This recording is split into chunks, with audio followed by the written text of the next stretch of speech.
দেখছেন আমার পিছনে একটা পাখি বসা আছে, দেখেন কি সুন্দর।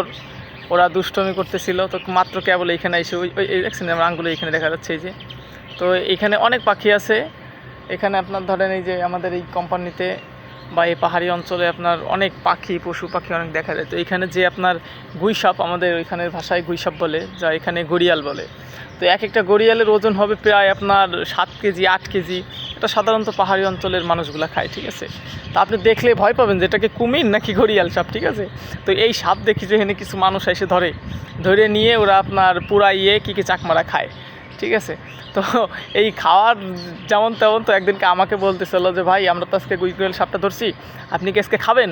এখন আমি তো আসলে মুসলিম, এটা তারা জানে না, ঠিক আছে। তারা যেহেতু আপনার এইখানে পাশে থাকে, তো এখানে আপনার চাকমারা অনেক থাকে, পাহাড়ি অঞ্চলে লোকজন আছে, তো তারা থাকে এবং তারা প্রায় দেখি যে আমাদের এইখান থেকে যে বড় বড় গড়িয়াল সাপ ধরে নিয়ে তারা নাকি খায়, ঠিক আছে।